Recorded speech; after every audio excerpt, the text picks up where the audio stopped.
በዛሬው ዕለት ከፓርላማ የተሰናበተው ክቡር ዶክተር ደሳለኝ ጫኔ። ዶክተር ደሳለኝ ጫኔ ሆይ ላለፉት 5 ዓመታት ድምጽ ስለሆንከን እናመሰግናለን። ጠቅላይ ሚኒስትሩ በአርሲ የተፈጠረውን ጉዳይ በፓርላማ ተናገሩ። በጥቅሉ አርሲ በነበረው ግጭት ህይወታቸው ያለፈ 11 ሰዎች ናቸው። ሰይፉ የምንድነው? የሚካኤልና የገብርኤል ለሳጥናኤል መቅጫ እኮ ነው። ለምን ቅንዋት ዘካህናት አይልም እንዴ? ምን ነው ካህናት ጠመንጃ ማይዝ ፊትን ሲመታ ፊት ወንድም ቢመታህ እኔ ብመታህ ነው። ጥላት መጥቶማ አርዮስ ይገደላል። እነ ወዲት ጉዲት 40 ዓመት ያጠፉት አይበቃም? 40 ዓመት ተዘግታ ግብጽ ስንሰደድ አይቆረቁረንም? አይመርግራኝ ከአምስት ሉሚቱ ለምን ሄደ? 666 ጥሩ ቄስ ወስዶብናል። ጥሩ በጎጃም ነው ያቻው ድምጻኛው ቄስ ነገ ይታደናል። የስብከተ ወንጌል ነው አይደለ? ተልቆዋ ከስብከተ ወንጌል ተልቆ ይልቅ ህንጻ መገንባት ህንጻ ማደስ አንድ ተልቆ አርጎ በአውቶቡስ ላይ ድንጋይ በወረወሩ እናቶች ላይ እርምጃ እንወስዳለን በማለት የመቀሌ ከተማ ከንቲባ ተናገሩ።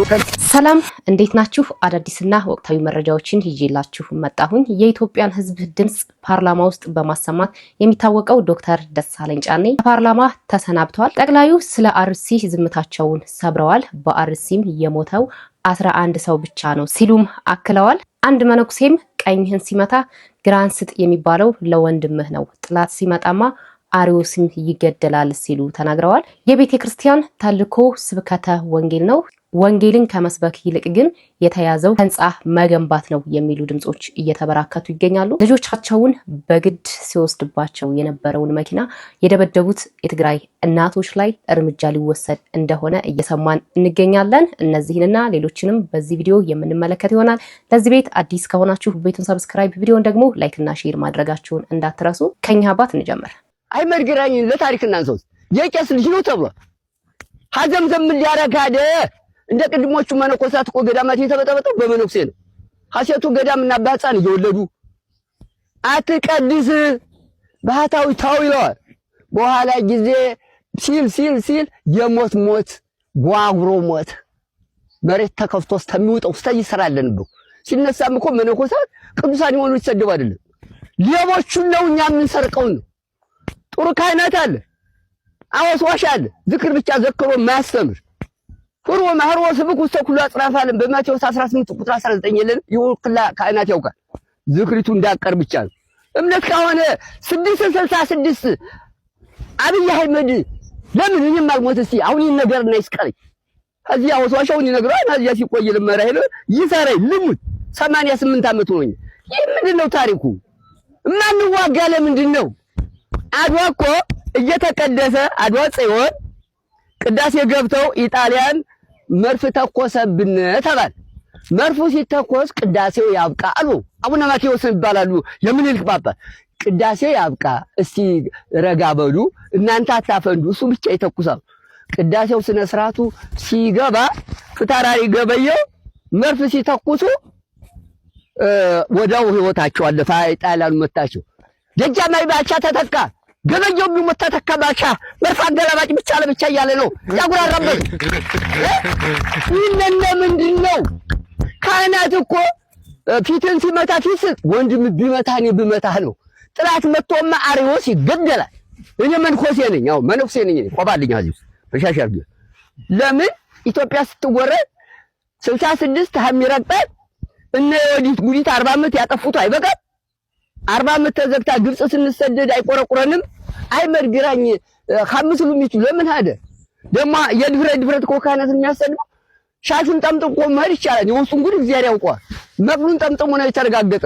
ግን እናቱን ገበሬ ያዳነል ለገበሬ ርስት አልቀማም። ካህናትን በሰይፍ ቤተክርስቲያንን በክብሪት ያ ጊዜ በ6ኛው ክፍለ የዓለም ስም አበበ ከበደ ተባለ። ክልል አንድ አልገባም። ትግራይ አልገባም። አማራ ወላይታውን፣ ካምባታውን፣ ሀዲየውን፣ ጠምባሩን ወጥቁማንት የሚል አይጥንቁጥ የሚለው ጨርሶ ከዚህ አጼ ዳዊትን ገደለ።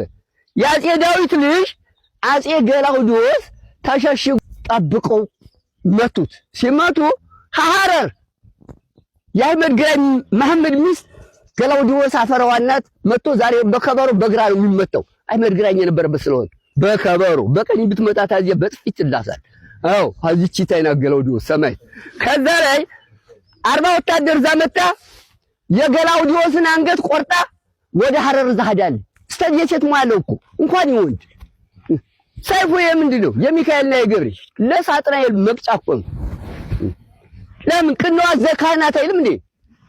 ነው ካህናት ጠመንጃ ማይዝ የገብርኤልና የሚካኤል መብረቅ ነጎድጓድነት ተክለ ሃይማኖት አላቸው። 6 ክንፍ ያወጣው ተክለ ሃይማኖት ሰው ነው። ምድረሻው የተወለዱ እኛም እንዋጋ እናስተምር ራሽንን መረዳዳት ነው። 666 ጥሩ ቄስ ወስዶብናል። ጥሩ በጎጃም ነው ያቻሉ። ድምፀኛው ቄስ ነገ ይታደናል። 3000 4000 ይሰጠውና ነገ ጎሳ ገሳ ተፋ እያለ ጎፈሬውን ተላጭቶ ይመጣል። ከዚያ ነው ደግሞ ይርጎል። የሚገርም ነው። እኛም ያልነው ይህንን ነው። ዳዊት ራሱ ምን አለው? ወንጭፍ አለው ብለናል። በገናውን ብቻ እያስተማራችሁን ወንጭፍ መያዝን ለምን አታስተምሩንም? ምክንያቱም ጥላት ሲመጣ ጥላት እንዳመጣጡ መመለስ ስላለበት ስንሞት እንበዛለን የሉም ጠፍተዋል ሲሉም በስተን የሚባል ንግግር ከዚህ በኋላ አንፈልግም። ሲገሉን እናልቃለን። ምክንያቱም በተለያየ ቦታ ቤተክርስቲያን ጠፍታለች፣ ቤተክርስቲያን ወድማለች። እነሱ የወደሙ እኛ ጋር አለመምጣቱ ምንድነው ዋስትናው? ስለዚህ ያስተምሯችን እንትን መቀየር አለበት፣ ወጣቱ መንቃት አለበት እያልን ነበረ። እንደዚህ አባቶችም አሁን ላይ እየበዙ ነው። እግዚአብሔር ይመስገን። ወጣቱን ስነልቦናውን የሚያጠነክሩ እንደዚህ አይነት ሜንታሊቲ በራሱ እንዲኖረው ከዚህ በፊት እየተገነባንበት ሜንታሊቲ አፈራርሰን ከዚህ በኋላ እንደዚህ አይነት ሜንታሊቲ ነው ሊኖረን የሚገባው። ግርሃን ሲመታ ፊትህን ስጥ ለጥላትህ አይሆንም። አንገትህን ሊሰይፍህ ለመጣው አይሆንም። አንገትህ ላይ ማተብ ስላለ ብቻ ሊያሳድድህ ለመጣው አይሆንም። ሃይማኖትህን ሊያጠፋ ለመጣው አይሆንም። ለወንድምህ ነው ግርሃን ሲመታ ፊትህን ስጥ። አሁን ተምታቶብን ለጥላቶቻችን አድርገው ቀኝ ግርሃን ሲመታ ፊት ግርሃን ሲመታ ቀኝህን ስጥ ነው የሚለው ቤተክርስቲያን አስተምሯችን እየተባለ ብዙ እንዲያልቅ ተደርጓል። ከዚህ በኋላ ግን ይሄ ነገር ይቆማል ማለት ነው። የቤተክርስቲያን ገቢ ማሰባሰቢያ የሚመስል ቤተክርስቲያን ከአገልግሎት ዘርፎቿ ውስጥ ያካተተችው የስብከተ ወንጌል ነው አይደለ? ተልእኮዋ ከስብከተ ወንጌል ተልእኮ ይልቅ ህንፃ መገንባት፣ ህንፃ ማደስ አንድ ተልእኮ አድርጎ የተቀበለ አንድ አካል መጣ። ልክ ህንፃ ማደስ፣ ህንፃ መገንባት አንድ ሚሽን ነው ብሎ የመጣ አካል እንዳለ ሁሉ ኢቨንት ኦርጋናይዘር ተፈጥሮ ደግሞ ገቢ ማሰባሰብ ደግሞ አንድ ስራው አድርጎ የተቀመጠ ደግሞ ሌላ አካል መጣ። እንዲያው ድፍረት ካልሆነብን እኮ በየቀኑ የገቢ ማሰባሰብ ያለ ቲክቶክ ላይ ቢገባ አለ፣ የሆነ ደብር የሆነ ገዳም የሆነ አለ። ገቢ ብለን ካመንን በመባም በአስራትም በብጻትም በተለያዩ ሞዴሎች በሚሰበሰቡ ገንዘቦችም ገንዘብ አያጡም። ለካህናት ደመወዝ፣ የተለያዩ የልማት ስራዎችን ለመስራት፣ ቤተክርስቲያን ለማደስ የሚባል ነገር አያጡም የሚባሉት ሳይቀሩ እዚህኛው ነገር ላይ ገቡና ትልቅ የቢዝነስ አጀንዳ ሆኖ መጣ እና ስራ ብሎ ስለሆነ ሰው ይዞት የገባው ስራውን የተቀማ እስከሚመስላቸው ድረስ የሚከራከሩ አሉ። በቋሚነት ማለት ነው። ያው የኮሚሽን ስራ የሚሰሩ ሰዎች አሉ። የኮሚሽን ስራ ማለት በሰበሰብ ነው። ይሄን ያህል ፐርሰንት 1% ይሆናል፣ 50% ይሆናል፣ ብቻ በፐርሰንት እናገኛለን የሚል ነገር መጣ። በኮሚሽን የማይሰሩ ደግሞ በቁርጥ ክፍያ ሊሰሩ የሚችሉ ወይም ይሄን ያህል ትከፍላላችሁ የሚሉ ሰዎች ደግሞ ይኖራል። የቅንጦት የቤተክርስቲያን ግንባታ ልማድ ሆነ። አሁን አንዲት ቤተክርስቲያን ውስጥ የምትሰራ የልማት ስራ ወይም ደግሞ የሚታደስ ቤተክርስቲያን ወይም የሚሰራ ቤተክርስቲያን ከ100 ሚሊዮኖች በታች ሆኖ ሲጠራ አታይ። ድፍረቱን የጀመሩት እነሱ ናቸው። ግን ምን በሚል ይጀመራል? ስለተሰሚው እንደዚህ ቤተክርስቲያን እንደዚህ ያደረገው ደብር ያ ነገር የማህበረሰቡን ስነልቦና ነጥቆታል። በቃ ስለት ከሰማ እኔን ይሰማኛል። እዚህ ጋር ስልክ ያለ የሆነ የተቸገርኩበት ሰዓት ላይና እንዲህ አይነት ነገሮች ልክ ናቸው ወይ? ትልልቅ ካቴድራሎች የምንገነባ 300 ሚሊዮን 400 ሚሊዮን 500 ሚሊዮን የሚገነባ አሁን እንደው ቀለል አድርጌ ነው የጠራሁት እንጂ አንዳንድ ቤተክርስቲያኖች ፊኒሺንግ ነው የቀረን። ለፊኒሺንጉ 200 ሚሊዮን ያስፈልጋል፣ 300 ሚሊዮን ያስፈልጋል ነው የሚባለው። ያስፈልግ ይሆናል። አሁን ያለንበትን የኑሮ ሁኔታ የኮንስትራክሽን ማቴሪያል ዋጋቸውን ምናምን እናውቃለን። ያ ማለት ግን ምእመኑ መቼ ነው ይሄ ነገር የሚቆምለት? መቼ ነው ኦንላይን አዳር ቁጭ ብለን ስለ ነፍሳችሁ እናወራለን። እነከሌ ይሰብካሉ፣ እነከሌ ያስተምራሉ፣ እነከሌ ይዘምራሉ የሚባልበት መቼ ነው? ኦዲት ስለማይደረጉ። ምክንያቱም ዛሬ እኔና አንቺ እዚህ ጋር ቁጭ ብለን 500 ሚሊዮን ሰበሰብን ልንል እንችላለን። ያ እውነት ነው።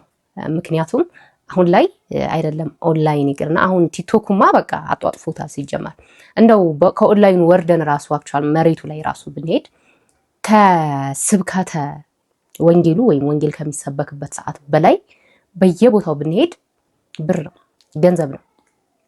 አዲስ ቤተክርስቲያን የድሮ ይሄኛው ፈርሶ ትልቅ ቤተክርስቲያን ሊሰራ ነው ይባላል።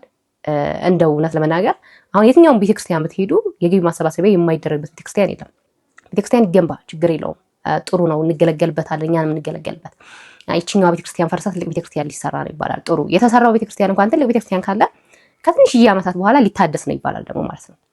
ግን መቼ ነው ህንፃ ስላሴ ላይ ትኩረት የሚሰጠው?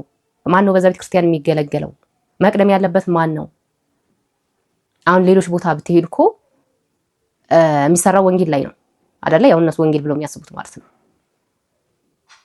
እና መጀመሪያ ምዕመኑን ወንጌል መስበክ፣ ወንጌል መስጠት ቢያስተምሩ ቢቀድም፣ ምዕመኑ ቢቀድም፣ ህንፃ ስላሴው ቢቀድም። እናም ወንድማችን እንዳለው መቼ ነው የሚያበቃው? መቼ ነው እያንዳንዱ ሰው ላይ ተወርዶ ምዕመኑ ላይ የሚሰራው?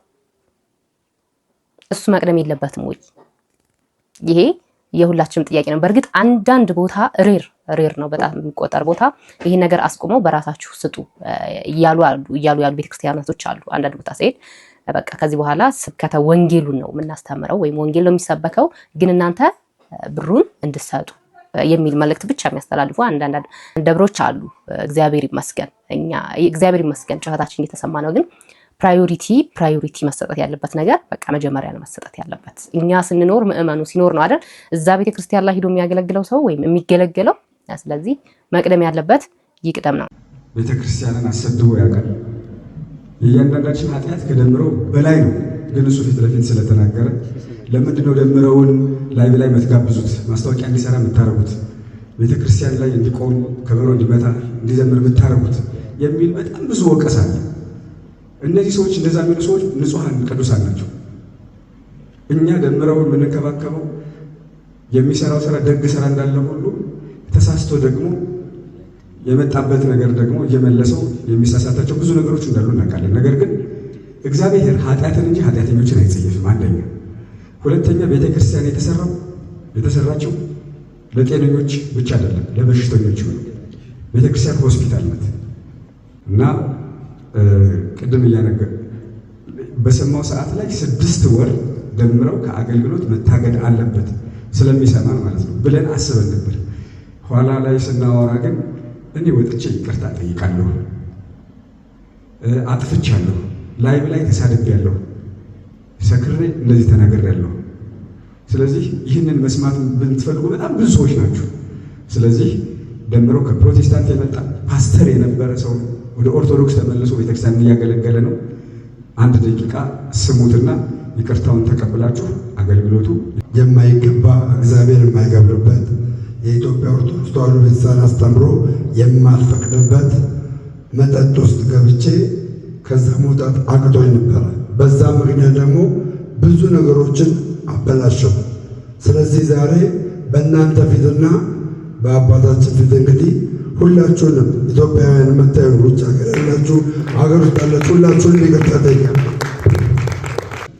ስለዚህ ይቅርታችሁን ስላደረጋችሁልኝ አመሰግናለሁ። ሊቃውንቶች ጠይቀው በጣም እግዚአብሔርን አመስግኑ። እስኪ ሁላችሁም አመስግኑ። ደስ አይልም? ለምንም እኮ አይደለም። ያው ለእግዚአብሔር ፍቅር ነው ሰው የሚንበረከከው አይደለም? በቃ ይሄ እኮ ነው። እኔም ሁላችንም ማንም ንጹህ የለም፣ ማንም የለም። እኛ ከሳሾች ነን፣ ፈራጆች ነን፣ ምቀኞች ነን። ሰው ራሱን ግን ተመልክቶ ያውቃል?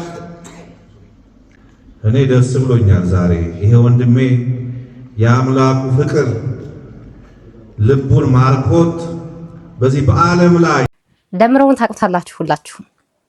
ከዚህ በፊት እኔ በሱ ላይ ቪዲዮ አልሰራም ብዬ ትቸው ነበረ። ግን አሁን እነሱ በዚህ መልክ ከመጡ እስኪ የራሴን ሐሳብ ላስቀምጥ። ደምረው ማለት ፕሮቴስታንት የነበረ ሰው ነው። ከዛ ወደ ኦርቶዶክስ የመጣ ነው፣ ሁላችንም እናውቃለን። ኦርቶዶክስ ከመጣ በኋላ ደምረውን ብቻ ሳይሆን ከፕሮቴስታንት የመጡ ሰዎች ያው ከዚህ በፊት ወንድማችን እንዳለው ኢቨንት ኦርጋናይዘር ተብሎ አንድ ድርጅት አለ። እሱ ምንድነው ገቢ ማሰባሰብ ነው በየቦታው። እዚህ በፊትም ብዙ እንትን ውስጥ ገብቶ ነበረ፣ የማያስገባውን ብር ይሄን ያህል ብር ቃል ተገብቷል እያለ እና ደምረው እዛ እንትን ውስጥ ነው የገባው። ከዛ ኢቨንት ወይም ብር የሚሰበስቡ ሰዎች ይሄ ነው እንግዲህ የሱ አገልግሎት ከቤተክርስቲያን መጥቶ እዛ ማገልገል ጀመረ ማለት ነው። ማለት በኮሚሽን ብር መሰብሰብ ጀመረ። ከዛ እሱ መስራቱ እንዳለ ይሁንና ያው ያገለገለ ያሉት እሱ ነው። አገልግሎቱን ለማሳወቅ ፈልጌ ነው። ከመጣ ከተወሰነ ወራት በኋላ ፕሮቴስታንት እያለ ጀምሮ ነው የማውቀው። ሲከራከረ ወንድሞች ጋር ሲማር አውቀዋለሁኝ ለረጅም ጊዜ። እንደዛ በዛ ወቅት ነበር፣ በዛ ሁኔታ ነበር ፕሮቴስታንት ነው የቆየው። እዚህ ከመጣ ከትንሽ ጊዜ በኋላ ግን መጠጣት ጀመረ። እዛ ያለ አንድም ቀን ጠጥቶ ላይቭ ገብቶ አናውቅም። ገብቶ አያውቅም። ሊጠጣ ይችላል ግን ላይቭ ገብቶ አያውቅም። ጠጥቶ ሰክሮ አይተነው አናውቅም። እዚህ ከመጣ በኋላ ግን ሰክሮ ላይቭ ይገባል። በጣም በተደጋጋሚ አንዴ ብቻ አይደለም፣ ሁለቴ ብቻ አይደለም፣ ሶስቴ ብቻ አይደለም፣ በተደጋጋሚ ይሰክራል። መስከሩ ብቻ አይደለም፣ ይሳደባል። ስድቡ ደግሞ ኖርማል ስድብ አይደለም፣ በጣም የብልግና ስድብ። ምን የሚያደርገው የሚያገለግለው ማለት ነው በኮሚሽን እየሄደ ከዛ ደግሞ ጧት ማታ እንደዛ ይሳደባል። ከዛ ጧት ሂዶ መድረክ ላይ ከበሮ ይመታል። የገቢ ማሰባሰቢያ ብር አምጡ ይላል ምእመኑ። ከዛ ይቅርታ ይጠይቃል። ደግሞ ረስቸው እንደዛ ያደርጋል አይደል? በሁለተኛው ቀን ይቅርታ ይጠይቃል። ማታ ሰክሮ ላይ ይገባል፣ ይጠጣል፣ ይሳደባል ምናምን። ከዛ ይቅርታ እንደዛ ያርገን ይቅርታ ኦርቶዶክሳውያን ይላል። ሶ ልምምዱ ይሄ ነው ማለት ነው። እኔ አልሰራበትም። በቃ የተሳደባቸው ስድቦች ያደረጋቸው ነገሮች ለዚህ ሚዲያ ስለማይመጥን አላመጣውም።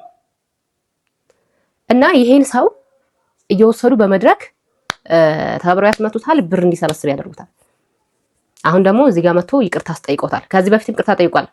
ይቅርታ ጠይቆ ይሳደባል፣ ይቅርታ ጠይቆ ይሳደባል። ኢቭን ፕሮቴስታንት ቤቶች ጋር ሂዶ ኦርቶዶክሶችን እየተሳደበ የነሱ መዝሙር ክፈቱልኝ፣ እነዚህ እንደዚህ ናቸው፣ መዝሙር እንትን በሉ ምናምን ያለ ፕሮቴስታንቶች መዝሙር እያዘመረ እነሱ ጋር ላይ ያድራል። አሁን የቅርብ ጊዜ ማለት ነው። ከዛ ደግሞ ይቅርታ አለ ተብሎ ደግሞ እንደዚህ ይመጣል።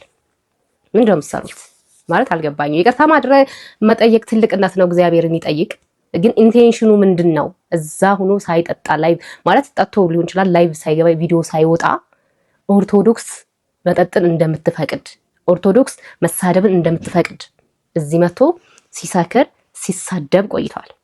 እንደነገርኳችሁ ብዙ ጊዜ ኢንቴንሽኑ ምንድነው፣ የዚህ ሰው ዓላማ ምንድነው ብላችሁ ጠይቁ ይገባል። ምክንያቱም የሚያደርገው ነገር ጥሩ ስላልሆነ ከዚህ በፊትም ይቅርታ ጠይቆ ተመልሶ ስላደረገው እሱ እንዳለ ሆኖ ደግሞ ይሄ ሰው አሪያ መቼም መድረክ ላይ የሚወጣው አሪያ የሚሆን ሰው አይደል? ማንኛውም ሰው ኃጢአት ይሰራል። ግን እንደዚህ በላይቭ እየወጣ በእንትን እውቁልኝ እያለ አይደለም። ይሄ እኮ ፕሮሞሽን ነው እየሰራ ያለው፣ ማስታወቂያ ነው እየሰራ ያለው። ምን ኦርቶዶክስ እንደምትሳደብ፣ ምን ኦርቶዶክስ መጠጥ እንደምትጠጣ ቢፎር ኤንድ አፍተር ብላችሁ ላይፍ ነው ራሱ ብታዩት ማለት ነው። አሁን ደግሞ 6 ወር ልናግደው ነበር። ከዛ ደግሞ ይቅርታ ጠይቋል። ምንድነው እያደረጋችሁ ያላችሁት? ሲጀመር ይሄ ኢቨንት ኦርጋናይዘር ምናምን እየተባለ በየሀገሩ እየዞሩ ብር የሚሰበስቡ ምናምን ላይ የሆነ እርምጃ ቤተክርስቲያኑ ልትወስድ ይገባል ሲጀመር ማለት ነው። የአርሲ ግጭትና የአንዳንድ ሰዎች የኮሙኒኬሽን ዘዬ አሳፋሪ ነው። አርሲ ውስጥ የነበረው ችግር ምርጫውን ለማደናቀፍ ከፍተኛ ዝግጅት ተደርጎ ነበር። እዚህ አዲስ አበባ የሃይማኖት ተቋማት ውስጥ ሳይቀር ቦምቦችና ክላሾች ስንይዝ ነበር። በየቦታው አዲስ አበባ ቦምብ ይጣላል፣ ባህር ዳር ቦምብ ይጣላል፣ ጎንደር ቦምብ ይጣላል ተብሎ ሰፊ እንቅስቃሴ ነበር። ታስታውሱ ከሆነ ጎንደር ተማሪዎች ላይ ቴሌቪዥን እያዩ ቦምብ ፈንድቶ ሰው ገሏል። ተማሪዎች ፖለቲከኛ አይደሉም። ምናልባት የዚህ መንግስት ተቃዋሚ ሊሆኑ ይችላሉ በሐሳባቸው። ማንነታቸው ሳይለይ ዝም ብሎ ቦምብ ጥሎ ሰው መግደል ምን አይነት ፖለቲካና እውቀት እንደሆነ አይገባኝም። ልክ እንደዚሁ የምርጫ ጣቢያዎች ላይ ከፍተኛ ጥንቃቄ ስለነበረ ያቃታቸው ኃይሎች ህዝቡን ሊያጠቁ ወደ አንድ መንደር ሄዱ። አርሲ ውስጥ እዚያ መንደር ህዝብ የሚከላከል ኃይልና ህዝብ የሚያጠቃ ኃይል ተጋጠመ። በጥቅሉ አርሲ በነበረው ግጭት ህይወታቸው ያለፈ 11 ሰዎች ናቸው። ከ11ዱ ሰዎች 8ቱ ሚሊሻና ፖሊስ ህዝባቸው እንዳይገደል ተፋልመው ህይወታቸውን ገብረው የብዙ ንጹሃን ዜጎችን ህይወት የታደጉ ናቸው። እነዚህ ፖሊስና ሚሊሻዎች ክብር አይገባቸውም? እነዚህ ፖሊሶች ሚሊሻዎች ቤተሰብ የላቸውም? ልጆች የላቸውም? ለኛ ሞተው ሲያበቁ እነሱ እንደማወደስና እንደማመስገን የነሱ መስዋዕትነት ማራከስ በብዙ ፖለቲከኞች ይታይ ነበር። አሳፋሪ ነው፣ አሳፋሪ ነው። በእርግጥ 3 ንጹሃን ዜጎች በዚያ ግጭት ውስጥ ሞተዋል። በነበረው ግጭት ውስጥ ለምሳሌ የሃይማኖት መልክ መስጠት ታስቦ ነበር፣ ግን እዚህ ውስጥ ሙስሊሞች ሞተዋል። ባይዘው ሙስሊሞች የሞቱት በንጹሃን ዜጎች ብቻ አይደለም። ህዝብ ለመታደግ እየተፋለሙ የሞቱ ሚሊሻና ፖሊሶች ሙስሊሞች አሉበት። ምን ነው የሃይማኖት ግጭት? ሰው እንዳይመታ እየተዋደቀ ያለን ሰው በሃይማኖት ጥላ መውቀስ ተገቢ ነው? ነገሩንስ በወጉ በቅጡ ሳይገነዘቡ ማራገብስ ተገቢ ነው? ይሄ አይጠቅመንም። ከዚህ የሚገኝ ፖለቲካል ትርፍም አያዋጣም። የሞተው ወንድማማች ነው። ከዚህኛውም ከዚያኛውም እምነት ሊሆን ይችላል። ግን ውጊያው የእምነት ሳይሆን ሽፍቶች ሰው ገለው ሰው አፈናቅለው የነበረውን ሰላማዊ ድባብ ለማጠልሸት ስራ ተሰጥቷቸው እዛ ብቻ እንኳን በርካታ ቦታ ሌላውን አክሽፈነው ነው ያደረጉት ሙከራ ውጤት ነው። በዚያ ቦታ ላይ ህዝባቸውን ለመታደግ መስዋዕትነት ለከፈሉ የፖሊስና ሚሊሻ አባላት የተከበረው ምክር ቤት ክብር እንዲሰጥልኝ በትህትና ጠይቃለሁ። ምክር ቤት እያጨበጨበ ነው። ጠቅላዩ ያሉት ቢሆን ጥሩ ነው። እንደው በሆነልን እንደው ያሉት እርሶ ያሉት በሆነ ግን ማለት በቪዲዮ የተረጋገጠ በፎቶ የተረጋገጠ መረጃ ባይመጣ እኛም ወይ በጽሁፍ ነገር ብቻ ቢሆን እሳቸው እንዳሉት እኛም እንቀበል ነበር። ማለት ምንም መረጋገጫ የለም። ግን በፎቶ የተረጋገጠ በአንድ ጉድጓድ መዓት አስከሬን ሲቀበር እያየን ቤተ ክርስቲያን ውስጥ ቀብሩ የተደረገው ቤተ ክርስቲያን ውስጥ እሳቸው 11 አሉ። ይሁን እንደው በሆነልን ከ11 በላይ በአንድ ጉድጓድ ውስጥ እያየን በውስጥ የሚላከው የምታዩ እዚህ ጋር ዩቲዩብ ይከለክላል ማለት አመተን እዚህ ጋር የሞቱትን ሰዎች በውስጥ የሚላኩልን ማለት ነው። አመተን እዚህ ጋር ብናሳያችሁ ይዘጋዋል ቻናሉን ማለት ነው እንጂ በኢየሱስ ክርስቶስ ብታዩት እናንተ ራሱ ማለት ነው። እና እንደው በሆነልን እንደው ባረገልን ያፎትን ግን መረጃ አለ ነው እኮ ወዴት እናርገው? ያን መረጃ በቪዲዮ የተላከው መረጃ ወዴት እናርገው? እንደዚህ ከምረዋቸው ቅጠል አልብሰዋቸው እሱን የት እናርገው? ማለት እሱን ባላየን ለፍ እሱን እንተው። ያን እያየን አይ ምንም የተፈጠረ ነገር የለም ብለን ዝም እንበል?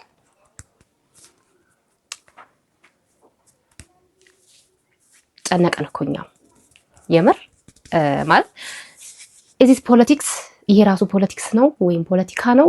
እንደዚህ ሆኑ እያልን ማምጣታችን ከአንገታቸው ላይ መስቀል ስላለ ይሄው በማብተባቸው ምክንያት እንደዚህ ሆኑ እያልን ማምጣታችን ፖለቲክስ ነው። እንደው ባደረገልን እርሶ እንዳሉት ግን የት እናርገው? መረጃው የሚልኩልንን መረጃ ወዴት እናድርገው? እንዴት ጨክነን ዝም እንበል? በዛሬው ዕለት ከፓርላማ የተሰናበተው ክቡር ዶክተር ደሳለኝ ጫኔ ህዝብን ያማረረውን የፓርላማ እንቅልፍ አስቀርቶ ለሀገር ችግር ፈቺ ሀሳቦችንና ብርቱ ጥያቄዎችን በማንሳት የፓርላማ ስብሰባ በጉጉት እንዲጠበቅ ስላደረግ እናመሰግናለን። ዶክተር ደሳለኝ ጫኔ ሆይ ላለፉት 5 ዓመታት ድምፅ ስለሆንከን እናመሰግናለን። ለመሰረትከው ድርጅትና ለመረጠህ ህዝብ ስትል ስለታመንህ እናመሰግናለን። የሚደርሱብህን ፖለቲካዊ ጫናዎች ተቋቁመህ ግዴታህን ስለተወጣህ እናመሰግንሃለን። በስር ላይ ለሚገኙ ጓዶችህ ሳትሰለች ድምፅ ስለሆንካቸው እናመሰግንሃለን። አሁን አንተ በወርቅ ታሪክ ተጽፈሃል፣ በህዝብ ልብ ውስጥ ተቀርጸሃል። አቅምህ የፈቀደውን ሁሉ ሳትሰስት አድርገሃል። ለዚህም እናመሰግንሃለን። የደከምህላትና የጮህላት ሀገርህን ትንሣኤዋን ያሳይ ዘንድ እንመኛለን። በድጋሜ እናመሰግንሃለን።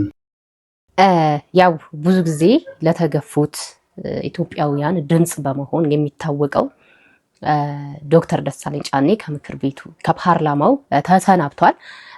በትናንትናው ዕለት ራሱ የተናገረው ነገር እጅግ በጣም ድንቅ ነው።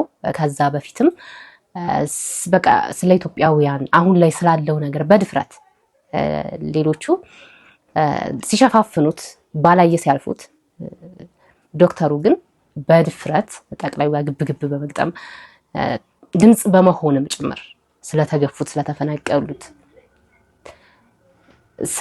በማተባቸው ብቻ ስለሚታረዱት፣ ስለሚገደሉት ጭምር ፓርላማ ውስጥ በመሆን ድምፁን በማሰማት እስካሁን ድረስ ሲያገለግለን ቆይቷል። ድምፃችንም ሆኗል። እናም ያው እንደተባለው ተሰናብቷል ፓርላማውን። እናመሰግናለን ስለነበረህ ቆይታ። ነገር ግን አሁንም እንደው እንዳንተ አይነቱን ቢያፈራልን፣ እንዳንተ አይነቱን ደፋር፣ እንዳንተ አይነቱን የህዝብን ድምፅ የሚያሰማውን ደግሞ እግዚአብሔር እዛው ላይ ቢያስነሳልን። በአውቶቡስ ላይ ድንጋይ በወረወሩ እናቶች ላይ እርምጃ እንወስዳለን በማለት የመቀሌ ከተማ ከንቲባ ተናገሩ። ከንቲባው አቶ ኃይሌ አረጋይ እንደተናገሩት ከሆነ በመቀሌ ከተማ ባለፈው ሳምንት አውቶቡስ ላይ ድንጋይ የወረወሩ እናቶች በአሁኑ ሰዓት እርምጃ ለመውሰድ በምርመራ ላይ ነን ሲሉ ገልጸዋል። ባለፈው ሳምንት በመቀሌ ከተማ ቀበሌ 05 እናቶች ልጆቻችን ወደ ግዳጅ መሄድ የለባቸውም በማለት በአውቶቡስ ላይ ድንጋይ መወረወራቸው ይታወሳል። ይህንን ተከትሎ ነው ከንቲባው በሰጡት መግለጫ ድንጋይ የወረወሩት እናቶች የጥላት ተልእኮን ይዘው ነው፣ ስለዚህ በእነሱ ላይ የማያዳግም እርምጃ እንወስዳለን በማለት ገልጸዋል። እናንተ ምን ትላላችሁ? የመጀመሪያው የትልቁ ልጇና የባለቤቷ ሀዘን ያልወጣላት ጉያዋ ውስጥ ያለውን ትንሹ ልጇን ደግሞ በግዴታ ካልወሰድንና ጦርነት ውስጥ ካልማገር ነው ወይም ካልገደል ነው ካልነጠቅሽ ብለው በግድ ወስደውባት ተበሳጭታ የተበሳጨችው እናት አማራጭ ስታጣ የመጨረሻ እርምጃዬ ነው ብላ የያዘችው ያን የወሰደባትን መኪና መቀጥቀጥ ነው ወይም በድንጋይ መምታት ነው። ታዲያ ይችን እናት እርምጃ እንወስድብሻለን እያሏት ይገኛሉ ማለት ነው። እንደሰማችሁት በስንት ነው የምትበደለው? በስንት ነገር ነው የምትበደለው ይች እናት? በዚህ ጉዳይ ላይ የእናንተ ሀሳብ አስተያየት ምን ይመስላል? ኮሜንት ላይ አስቀምጡልኝ። በመጨረሻም እጅግ በጣም ልቤን የነካውን አንድ ቪዲዮ ይዤላችሁ መጥቻለሁኝ። እሱን እንመልከት። እናት ይምጡ እስኪ። ደህና አደሩ? እስኪ ወደ እኔ ይጠጉኝ። ደህና ነዎት? ደህና ነኝ። እኔ አላወቅኩሽም ነበር። አያውቅኝም። የኔ እናት የት ቆይተው እየሄዱ ነው? የት ቆይተው ነው? እዚያ ቆይቼ ነው። ገና ወደ ገየው ልሄድ። ብር ዘዋል? ብር ዘዋል መግዣ? ኧረ ወዲያ ገና ከልጅ ትንሽ ያኖርኳት ነበር። ለዚያሽ ዋጋ ማድረግ ሊሰጠዎት ነው? ስንት ብር አኑረው ነው? ኧረ የተወሰነ ነው። ምን ያክላል? ወደ 400 ናት። በ400 ብር ምን እንደሚገዙት የኔ እናት? አዎ ወይ እናትዬ፣ መቼስ ያንን በጊያ ቅጣጫውን ትልል እንጂ ይበቃውታል። ምን ይበቃል?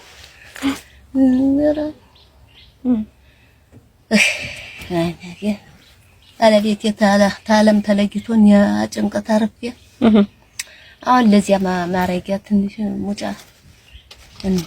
የባለቤቶትን ተስካር ሊወጡ ነው። አይ ቀናቀኑና ማአማልችለታለሁ።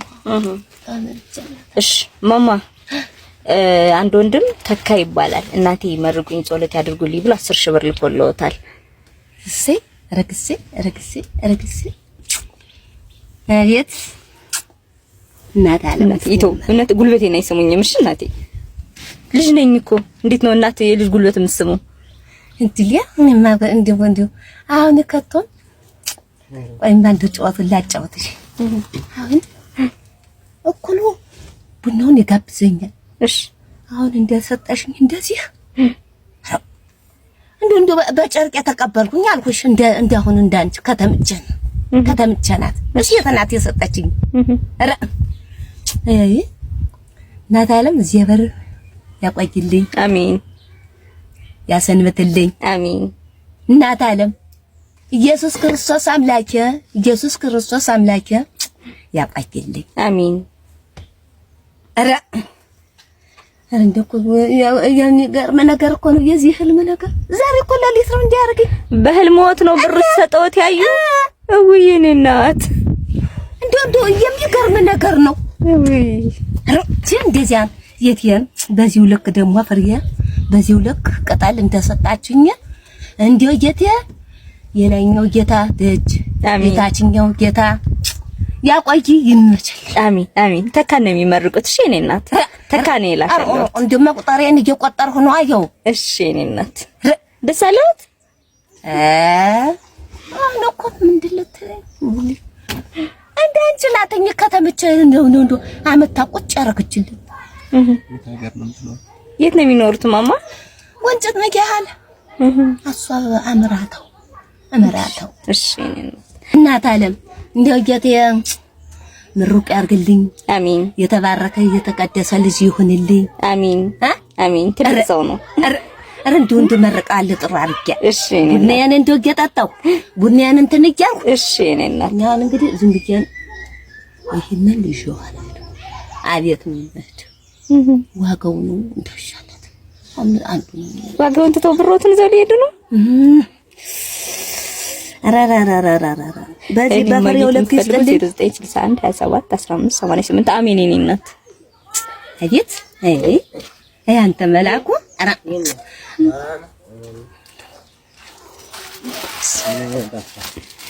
ማ የኔ እናት ቻው። እሺ ደህና ይዋሉ። ኧረ እናት ዓለም ቸር ያድርስልኝ። አሜን ቸር ያድርስልኝ። አሜን አሰው በላይ ያርግልኝ። አሜን። አሁን ይሄንን እንደው እናንተ እንደው ያታንዱ አንዳንዱ እኮ እንደው ለጥርቃን ይቻለ ነው። አንገራ ልጆችማ አይዞሽን ይሉኛል። ምን ይለኛል? አባሪ ቤት ቁጭ ብዬ ነው ያለው። እችነን ቀናቃኔቱን መንፋቁን አሁን የዛሬ ሳምንት ነው የከፈልኩ ያጠጣሁት። እሺ እኔ እናት አይዞት። እሺ ደህና ይዋሉ። አሜን። እሺ እናት አሜን። እሺ ደስታቸውን አያችሁ አይደለ? እንደው እንደዚህ የምታደርጊዋል ልጅ ራሱ እግዚአብሔር ይስጥሽ፣ ፍጻሜሽን ያሳምርልሽ፣ ያላሰብሽውን ሲሳይ ላንቺ ይስጥሽ። በጣም ብዙ ቪዲዮዎችን ትሰራለች። እንደዚህ የተቸገሩትን በመንገድ እያናገረች ወደ ገበያ ሲሄዱ እያናገረች ምናምን እዚህ ከሰው ተቀብላ ልክ እንደነ መልእክተኛው ምናምን ማለት ነው። እና ያልታሰበውን ላንቺ ደግሞ እግዚአብሔር ይስጥሽ። የእውነት በጣም እንደዚህ ያልታሰበ ነገር እንትን ሲል ደስ ይላል። ፕላስ ደግሞ በትንሽ ነገር ነው የሚደሰቱት። እንደሚታወቀው አሁን ላይ ያለው ሁኔታ በጣም ከባድ ነው፣ የኑሮ ውድነት በራሱ እና በትንሽዬ ነገር ይደሰታሉ። ትንሽ ነገር ነው ከኛ የሚጠብቁት፣ ግን እንደዚህ ደግሞ በዛ ያለ ነገር ደግሞ ሲሰጡ ምን ሊሆኑ እንደሚችሉ አስቡት። እና እጅግ በጣም ደስ ይላል። እኔ ትናንት ያጋጠመኝ ልንገራችሁ። ቤተክርስቲያን ሰርክ ጉባኤ ላይ ሄድኩኝና ውስጥ መግባት አልችልም። ስለዚህ ውጭ ላይ መንገድ ዳር ነው የተቀመጥኩት። ከአስፓልቱ ይሄኛው አስፓልት ነው፣ ከዛ ቤተክርስቲያኑ ነውና አስፓልት ላይ ግንብ አለ። ተቀመጥኩኝ። እንደዚህ የተደረደሩ የኔ ቪዲዮዎች አሉ። ከዛ ከነሱ ጎን ቁጭ ብዬ ትምህርቱን ሰማለሁ ማለት ነው። ከዛ አንደኛው እየሮጠ መጣና የቅዱስ ዮሐንስ እንትን አለቀ እንዴ ዝክር ምናምን ይላቸዋል። እንዴ ቆየ እኮ 9 ሰዓት ከምናምን ከሆነ ያለቀው፣ እንዴ ብታይ ደግሞ ማአት ድግስ ነበረ የመጣው ምናምን አሉት። ከዛ አላስቀመጣችሁም? አዎ በላ ነው በቃ ሁሉንም በላ። ሁላቸውን ጠይቃችሁ ያስቀመጠ የለም እና በጣም ርቦታል። በጣም የሚያሳዝነው የእውነት። እና ለምን ሄድክ ሲሉት ሸክም ነበረና እሱ እንዳያመጣ ብዬ ወይኔ እንጀራው አመለጠኝ ምናምን ብሎ አዘነ፣ ቆመ። ከዛ እኔ ምንም ብር አልያዝኩም እጄ ላይ። የሆነ በጣም እንትን አደረገኝ፣ አንጀቴን በጣም በላውና በጣም ነው የሚያሳዝነው። በቃ እንዲሁ ፊዚካሊ ስታዩት። ከዛ በቃ ቆሞ ቤተክርስቲያኑ እንደዚህ እያያል ምናምን ወይኔ ምናምን እያርትላና ዘወር ስል ምንም ምግብ ቤት የለም እዛ አካባቢ። ይሄ ሱቆች ምናምንና የሆነ ሻይ ቤት በርቀት ሻይና ዳቦ ምናምን የሚሸጥበት አለ። ከዛ ዝም ብሎ ረጅም ሰዓት ቆመ እና ምን ላድርግ ብር ደግሞ የለኝም ምናምን ብዬ አሰብኩና ምን አልኩት፣ እዛ ሻይ ቤት ሄድና ሻይና ዳቦ ብላ እኔ እከፍላለሁ አልኩት። ከዛ በጣም ተደሰተ። እሺ በጣም ነው የማመሰግነው እቴ ምናምን አለኝ። ራቅ ይላል ከእንትኑ በርቀት እንትን ሄድና በቃ እሷ ትከፍልሻለች ብላት፣ ኧረ እንትን ይሉኛል አብረሽኝ ሂጂ ምናምን አለኝ። እሺ ብዬ አብሬው ሄድኩና ሻይና ዳቦ ብቻ ነው ያለውና ሻይና ዳቦ ስጪው በቃ እኔ እከፍልሻለሁ፣ ትራንስፈር አድርግሻለሁ፣ ብር የለኝም አልኳት። ከዛ ኧረ ችግር የለውም ባለሽ ቀን ታመጭልኛለሽ፣ ችግር የለውም ሰጠዋለሁ አለችኝና እኔ ተመልሼ ተቀመጥኩኝ ማለት ነው። ከዛ ትንሽ ቆይቶ መጣ። በጣም ነው የማመሰግንሽ ምናምን አለኝ። ኧረ ችግር የለውም በላህ አልኩት። ኧረ አልበላሁም፣ ሻይ ጠፍቶ መብራት ጠፍቶ ሻይ አልተፈላልኝም፣ ዳቦም ደግሞ ልታመጣ ልጅቷ ሄዳ የለም አለችኝ ምናምን አለ። እና አይ በቃ የዳቦውን መግዣ ሰጠችኝ፣ 20 ብር ሰታኛለች፣ 20 ብሩን ስጭልኝ አለኝ ማለት ነው። ከዛ 20 ብር ሰጠችኝ። አዎ 20 ብር ሌላ ቦታ ሄጄ ዳቦውን እገዛለሁ። እንዴ በጣም ነው የማመሰግንሽ በቃ ምናምን ብሎ በጣም እንትን አደረገና በጣም ደነቀኝ። ማለት አሁን እሱ በዛች 20 ብር አንድ ዳቦ ነው የሚገዛው። መቼም 20 ብር ዳቦም ታውቃላችሁ ምን አይነት ዳቦ እንደሆነ። እሷን በልቶ ነው የሚውለው። እዛ ላይ ምስጋናው በቃ እንዴት እንደተደሰተ ምናምንና የኛ ላይ ፈሳልኩ የኔ ላይ ፈሳልኩ የእውነት አሁን ዳቦ ብቻ በልቼ ብውል ማለት እኛ እኮ ትልቅ ነገር ፈልገን ነው ሪቁ በቃ ምናማረረው ምናምን ለካ የዕለት እንጀራ ለዛም አንድ ጉራሽ ማስታገሻው እሷን የሚፈልጓት አሉ ለካ በቃ በጣም ደነቀኝ። እና ምን ለማለት ፈልጌ ነው እንደዚህ አድርጌ ያለሁ ለማለት ሳይሆን ትንሽ ነገር እኛ ትልቅ ነገር ካልሆነ ማለት አይጠበቅብንም። ትንሿ ነገር ለነሱ ቫልዩ አላት። ስለዚህ በትንሽ ነገር መስጠት መልመድ ብንችል መልካም ነው ለማለት ነው። ፕሮግራማችን ይህንን ይመስል ነበረ። በሌላ በአዲስ ቪዲዮ ተመልሼ እስከመመጣ ድረስ ለዚህ ቤት አዲስ ከሆናችሁ ቤቱን ሰብስክራይብ፣ ቪዲዮን ደግሞ ላይክ እና ሼር ማድረጋችሁን እንዳትረሱ። ኢትዮጵያ ሀገራችንን፣ ኦርቶዶክስ ሃይማኖታችንን እግዚአብሔር ይጠብቅልን። ቸር ቆዩ።